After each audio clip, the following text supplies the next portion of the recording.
नमस्कार दोस्तों, स्वागत है आप सभी का एक और दिलचस्प कहानी में। मुझे उम्मीद है कि यह कहानी आपको जरूर पसंद आएगी। मेरा नाम अक्षरा है और मेरी उम्र 30 साल है। मैं एक सभ्य और संस्कारी परिवार से हूँ। मेरा बचपन बहुत प्यार और खुशी के माहौल में बीता। मेरी शादी भी एक अच्छे परिवार में हुई थी। शादी के बाद मुझे लगता था कि मेरी जिंदगी किसी परियों की कहानी जैसी है। मेरे पति विवेक एक जिम्मेदार और प्यार करने वाले इंसान थे। उनके परिवार के सभी लोग मुझे बहुत प्यार करते थे। मैं खुद को बहुत भाग्यशाली समझती थी। शादी के बाद सब कुछ सही चल रहा था।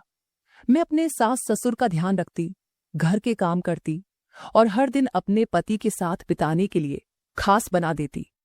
लेकिन कभी कभी जिंदगी हमारी उम्मीदों के विपरीत मोड़ लेती है। एक दिन रात का खाना खाकर मैं जैसे ही अपने कमरे की ओर बढ़ रही थी, मुझे अचानक चक्कर आने लगे। मैं बेहोश होकर गिर पड़ी। मेरे पति और परिवार के लोग घबरा गए। विवेक ने तुरंत मुझे अस्पताल पहुंचाया। डॉक्टरों ने मेरी जांच की और अगले दिन हमें एक रिपोर्ट दी। डॉक्टर ने कहा, अक्षरा, हमें खेद है लेकिन आप कभी मां नहीं बन सकेंगी। ये एक मेडिकल स्थिति है और इसके लिए कोई इलाज संभव नहीं है। उनके शब्द मेरे कानों में गूंजने लगे। ये खबर मेरे लिए एक झटका थी। मैंने विवेक की ओर देखा, लेकिन उनकी आंखों में वह अपनापन और सहानुभूति नहीं थी जो मैं ढूंढ रही थी। घर लौटने के बाद विवेक का व्यवहार बदलने लगा। पहले वह हर छोटी बड़ी बात में मेरा साथ देते थे, लेकिन अब वह मुझसे दूर रहने लगे। धीरे धीरे हमारे बीच बातचीत कम हो गई। वह देर रात तक घर लौटते और मेरी तरफ ध्यान देना बंद कर दिया। एक दिन विवेक ने मुझसे कहा, अक्षरा, मैं तुम्हारे साथ और नहीं रह सकता। मैं एक परिवार चाहता हूं और यह तुम्हारे साथ संभव नहीं है। उनके शब्द सुनकर मेरा दिल टूट गया। मैंने बहुत समझाने की कोशिश की, लेकिन उन्होंने तलाक की अर्जी दे दी।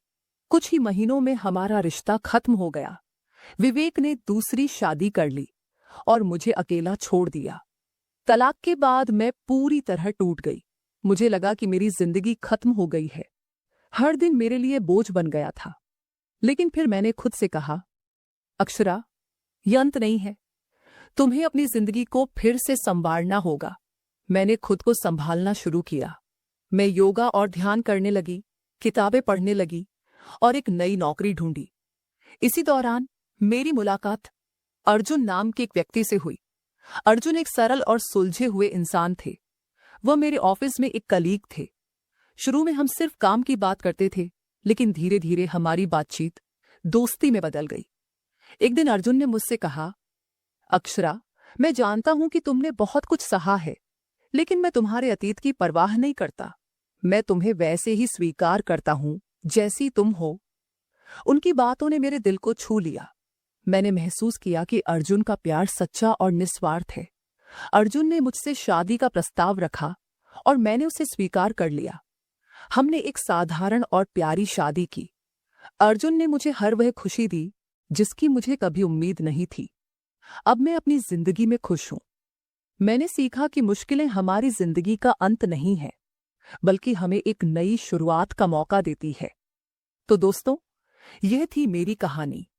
अगर आपको यह कहानी पसंद आई तो अन्वी स्टोरीज को सब्सक्राइब करें और अपने विचार हमसे जरूर साझा करें। धन्यवाद।